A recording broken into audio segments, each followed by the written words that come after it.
Hey guys, I am Vasudev और आप देख रहे हैं मिक्स विद वासुदेव। तो आई एम प्रीटी श्योर आप में से बहुत सारे लोगों ने ये लाइन सुनी होगी अपने सीनियर्स से, अपने बड़ों से, जो कि है हेल्थ इज वेल्थ, या फिर हिंदी में हम लोग बोलते हैं कि जान है तो जहां है। तो आज के वीडियो में मैं मेंटल हेल्थ की बात करने वाला हूं बिकॉज वो एक बहुत ही इंपॉर्टेंट टॉपिक है और हार्डली कोई उसके बारे में बात करता है। तो मेंटल हेल्थ में बहुत सारे सेक्शंस होते हैं, जैसे कि फाइनेंशियली स्टेबिलिटी कैसे गेन करें, या फिर किसी के लाइफ में फैमिली प्रॉब्लम्स है, इवन रिलेशनशिप प्रॉब्लम्स है। तो आज के वीडियो को स्पेसिफिकली मैंने रिलेशनशिप्स के ऊपर बनाया है बिकॉज मुझे लगता है कि वो एक बहुत ही इंपॉर्टेंट टॉपिक है कवर करना, बिकॉज ओपन में बहुत ही कम लोग उसके बारे में बात करते हैं। प्लस वो एक ऐसी चीज है जो हम लोग डायरेक्टली पेरेंट्स के साथ डिस्कस नहीं कर सकते, और काफी बार तो रिलेशनशिप्स की वजह से दोस्ती वगैरह फ्रेंडशिप्स में इतना डिस्टेंस हो जाता है कि हम लोग अपने दोस्तों को भी रीच आउट नहीं कर पाते। तो आज की वीडियो में हम लोग इसी चीज के बारे में बात करेंगे कि इनकेस अगर आप लोगों ने हार्ट ब्रेक एक्सपीरियंस किया है तो आप लोग उस फेज से इजीली कैसे बाहर आ सकते हैं, और ऐसा क्या कर सकते हैं कि आपका जो काम है, आपका जो वर्क है, वो अफेक्ट ना हो उसकी वजह से।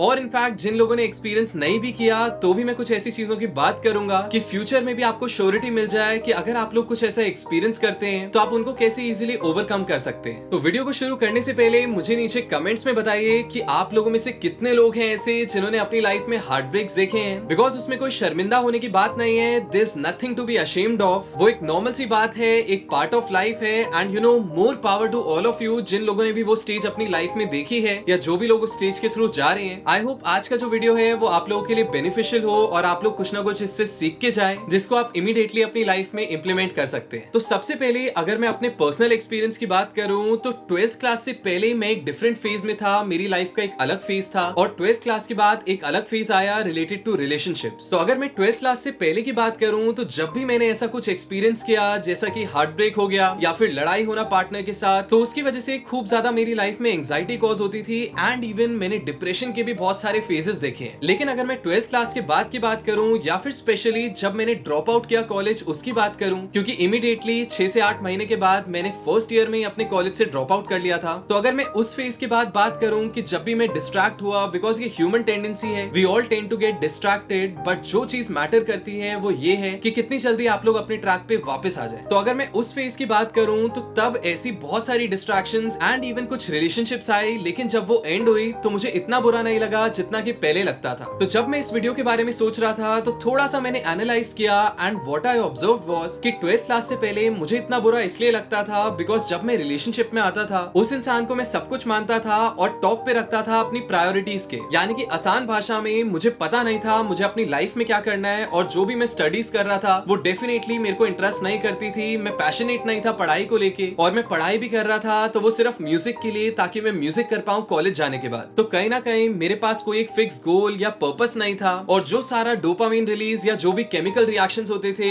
या मैं कह सकता हूँ जो भी मेरे को टेम्पररी खुशी मिलती थी, वो मे बी उन रिलेशनशिप्स की वजह से मिलती थी, उन पार्टनर्स की वजह से मिलती थी। तो आई एम नॉट सेइंग कि मैंने सिर्फ खुशी के लिए या फिर फन के लिए उन रिलेशनशिप्स को किया। डेफिनेटली जब भी हम रिलेशनशिप में जाते हैं तो हम बेस्ट देते हैं अपना, और हम चाहते हैं कि इट वर्क्स आउट। लेकिन व्हाट आई रियलाइज वाज कि इवेंचुअली उस फेज में, उस वक्त मैं शायद रिलेशनशिप्स के लिए रेडी ही नहीं था। तो आई एम श्योर आप में से बहुत सारे लोग यही सोच रहे होंगे कि रेडी मतलब क्या होता है, इफ यू लव समबडी तो you make things work out, और ऐसी चलती रहती हैं। तो आई नो ऐसे भी खूब सारे केसेस एग्जिस्ट करते हैं, लेकिन कहीं ना कहीं इस वीडियो में मैं अपना एक्सपीरियंस आप लोगों के साथ शेयर कर रहा हूँ, जो मुझे लगता है कि काफी हद तक बहुत प्रैक्टिकल है। तो उस वक्त प्रॉब्लम क्या थी कि मुझे नहीं पता था मेरे को अपनी लाइफ में क्या करना है, मेरा गोल क्या है, मेरा एम्बिशन क्या है, मेरा पर्पस क्या है लाइफ का। तो इसी रीजन की वजह से वो इंसान मेरे लिए बहुत बड़ा हो गया, वो इंसान मेरे लिए एक दुनिया बन गया। तो जाहिर सी बात है कि जब वो चीज एंड होती है, या फिर आप लोगों के बीच में कोई लड़ाई झगड़ा कोई भी चीज होती है, तो आपको बुरा लगेगा। लेकिन 12th के बाद मैंने क्या ऑब्जर्व किया, when I dropped out of my college, तो मुझे एक चीज तो पता थी कि मेरे पास कोई बैकअप ऑप्शन नहीं है। That is one of the reasons मेरा गोल, मेरा पर्पस ऑडियो फील्ड बन गया। बिकॉज जिस फेज में मैं उस वक्त था, जिस सिचुएशन में मैं उस वक्त था, I couldn't afford to be distracted. मैं कुछ अफोर्ड भी नहीं कर सकता था इधर उधर चीजों का होना, बिकॉज उस वक्त अगर ऊपर नीचे होती चीजें मेरी लाइफ में, अगर मैं डिस्ट्रैक्ट होता या किसी भी जगह कॉम्प्रोमाइज होता, तो शायद मैं कहीं का भी नहीं रहता। That is one of the reasons मैंने अपने गोल, मैंने अपने विजन को फाइनलाइज कर लिया, और वो ये था कि मुझे ऑडियो इंडस्ट्री में, मुझे ऑडियो फील्ड में बेस्ट बनना है। तो उसके बाद मेरी लाइफ में कोई भी इंसान आया तो ऐसा नहीं है कि मैंने अपना 100% नहीं दिया, मैंने अपना बेस्ट दिया जो भी रिलेशनशिप्स मेरी लाइफ में आए। लेकिन अगर कुछ भी हुआ उसमें, या फिर वो एंड भी हुआ, तो मुझे उतना बुरा नहीं लगा जितना पहले लगता था। डेफिनेटली मुझे बुरा लगा, मैंने चीजों को फिक्स करने की कोशिश भी की, लेकिन उसका मतलब ये नहीं था कि मेरा करियर कॉम्प्रोमाइज हुआ, बिकॉज मुझे पता था कि हमेशा वो मेरी फर्स्ट प्रायोरिटी है। तो इसी के साथ अगर मैं प्रायोरिटीज की बात करूं तो मुझे लगता है कि मेरे एक्सपीरियंस के बेसिस पे,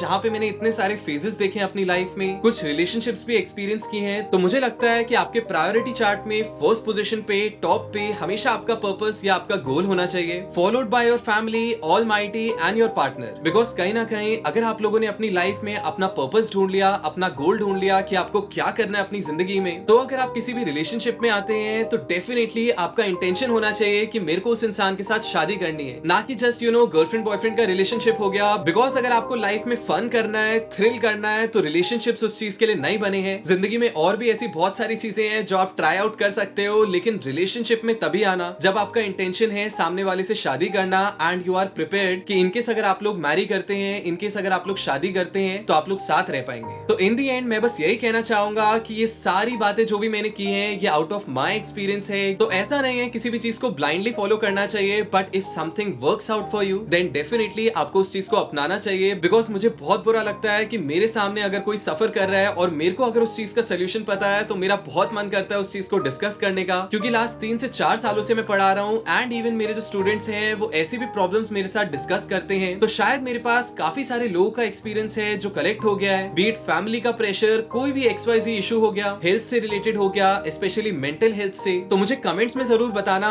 इनकेस अगर आप लोग चाहते हैं कि इससे रिलेटेड मैं एक सीरीज बनाऊं या मैं इसके और पार्ट्स बनाऊं जिसके अंदर मैं फाइनेंशियल प्रॉब्लम्स भी डिस्कस करूं कि पैसे को और अपनी स्किल को कैसे बैलेंस किया जाए, कैसे पैसा कमाया जाए, येट वो इंटरेस्ट बनाए रखे म्यूजिक में अपना, या फिर इनकेस अगर आप लोगों की फैमिलीज की तरफ से इशू है, एजुकेशन पॉइंट ऑफ व्यू से इशू है, तो मुझे वो भी नीचे कमेंट करके बताना। बिकॉज जितना ज्यादा नॉलेज और स्किल्स इंपॉर्टेंट है इस फील्ड में, उतना ही ज्यादा ये चीजें भी है। So thanks a lot for watching, until next time, bye bye, cheers, all the best.